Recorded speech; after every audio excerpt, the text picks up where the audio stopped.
And just like that, everyone, we have made it home to Texas. What I'm going to do is quickly talk about some of the features because I'm sure I'm going to forget a lot of them, but everything that we can see at a glance, I'm going to talk about. So let's start right here up at the bow. We've got a pop-up cleat, so whenever you're launching and recovering the skiff, you can put your dock line right there. You got SeaDek all the way through. So this matting, the reason why I opted to go even with the internal portion of the skiff is for stealth. On a rotomolded kayak, anything that you drop on the deck, it transmits that noise throughout, and it will go into the water and spook them reds whenever you're trying to be like a ninja and sight cast them. I don't know how fiberglass is going to react like that. I've never been on a skiff in the marsh, so I opted to go with the SeaDek matting in here. So hopefully it's not like an expensive option that I paid for no reason, because fiberglass will dampen that noise. I honestly don't have any idea, but I opted to go with it. It's mainly functionality that I'm going for, so hopefully, again, I didn't waste my money. Right here, we've got the bow hatch. Nice Triton right there from Heyari Marine. So to open it, you got that little latch right there, and then just raise it up. It's spring loaded right there. That's a pretty cool design without having to go with those air shocks, because those, in my experience with trunks and stuff like that on a car, they will eventually give out. But this right here, nice. Just do that and it closes. So we got quite a bit of storage space in here for maybe some of the gear that I got to take out there. And then you also have a drain plug down inside there, which goes all the way to the rear of the skiff, and that's where it drains out. And let's close that. Okay, moving back, we've got the center console. This is a very expensive option, and I just felt that I really wanted it, because if I decide to take someone out there with me, then I can have them right here sitting down versus just throwing an ice chest on there and having a guest sit on the ice chest. But then more so, once we open up this right here, you got more dry storage. They said that you can put an aerator in here to turn it into a live well, or as it is right here, it could be a nice cooler.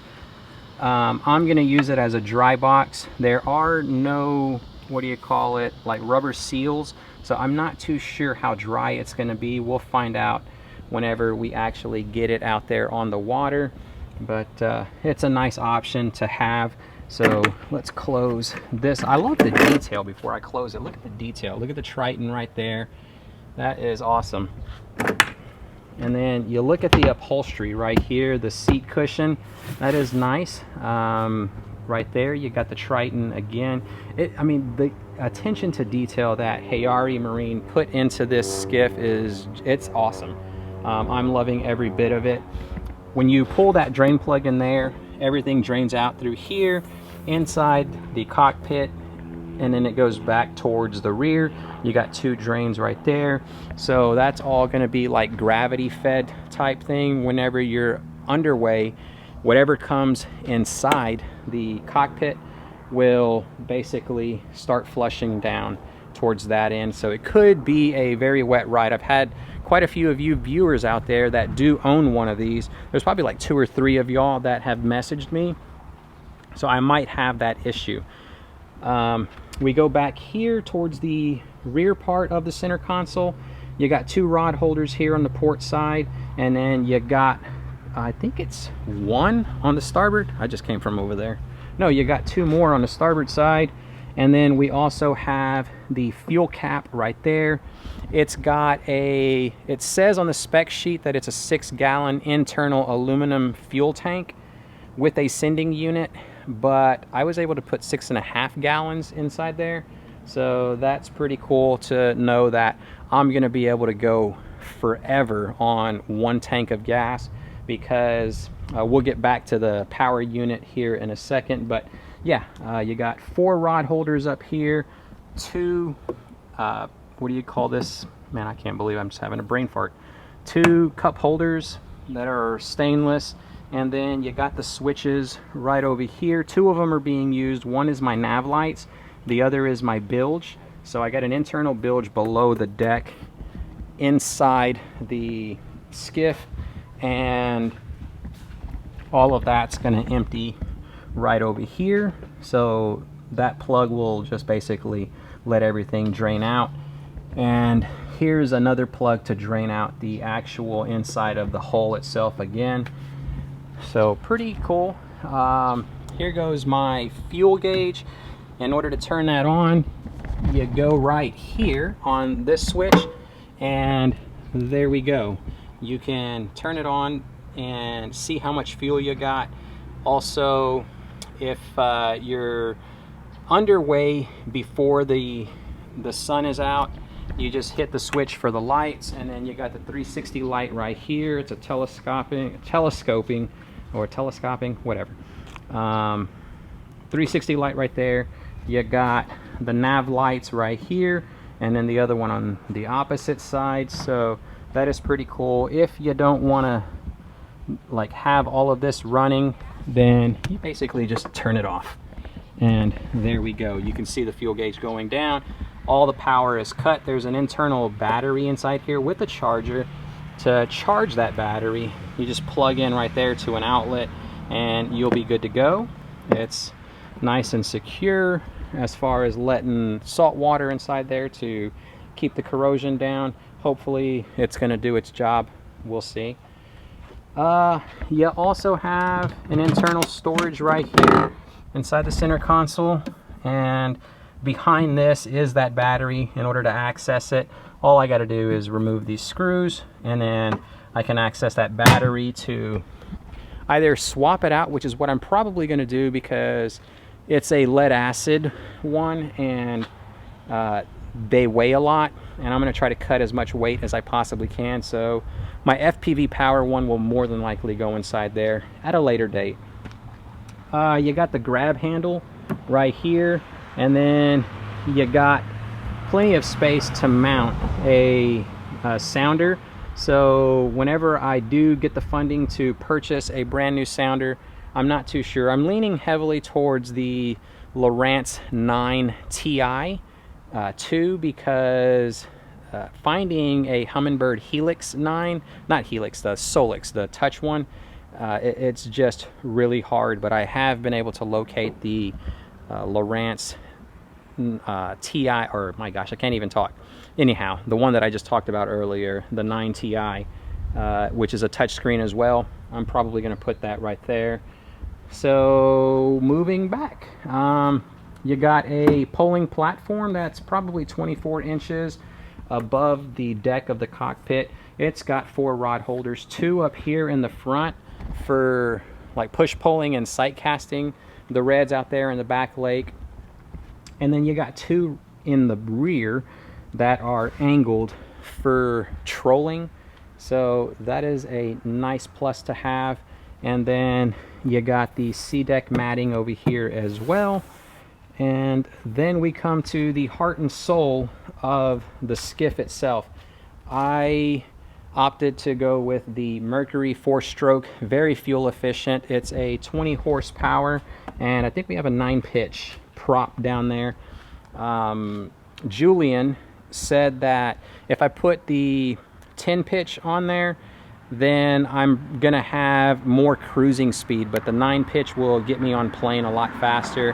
And he estimates me being able to do about 25-28 miles an hour with the prop that I got on it right now. But if I upgrade to the other one, cruising speed is definitely going to kick up into like the 30s, somewhere around there. But we've got forward, reverse, neutral right here, and then I went with the Carbon Marine tiller extender, and this thing is pretty cool. It locks in. I can control the like from idle to fast, and then you got this little hole right there which allows you to kill the motor at the kill switch. And you got the little safety pin, the bulb to prime for your fuel, It's a manual tilt, so I've got that right there. Let's see, what else do we got? That's pretty much it.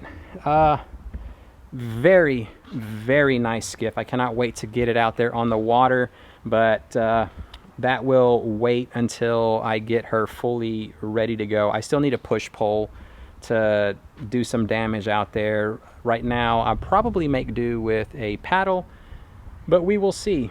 The one thing that I did forget is a trailer. It comes with an aluminum trailer, and you got all the lighting, the wiring done. Very capable. We just drove from Tampa, Florida, all the way back to Houston, Texas, and I kept checking them tires.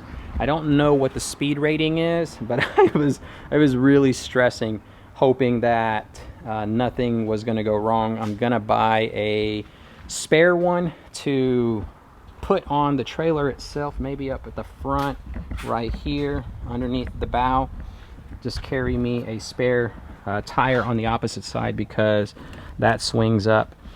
But yeah, everything worked out really well. I'm very excited to have her home. And there's one more other thing that I really was sweating bullets.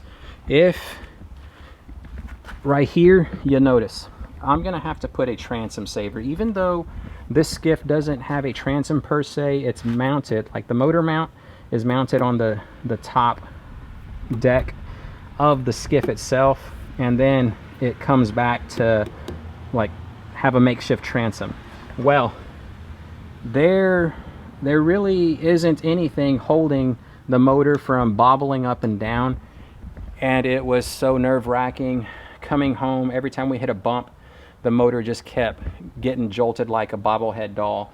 I did not like that. It's going to put a lot of stress on all these bolts right there. So I personally think they should have given me a transom saver. Even though you're not trying to save a transom, you're basically just trying to protect your motor from bouncing around. Sorry, I'm trying to get you all the best lighting. So I have to figure out a way to put something like that on. I would have did it over there in Florida, but I don't have any tools. I'm gonna have to drill into the aluminum portion of the trailer and then figure out a way to put the little wedge down here at the lower unit without having power trim. I'm just gonna have to like pick it up as high as I possibly can and then let gravity kind of wedge it in that little rubber boot to keep it stable. So yes, there we go. That is gonna do it. Thank y'all so much for watching the video. You're gonna see a lot more. So just be sure, for those of you not subscribed to the channel, that you click that subscribe button and you can start watching my adventures from this skiff right here.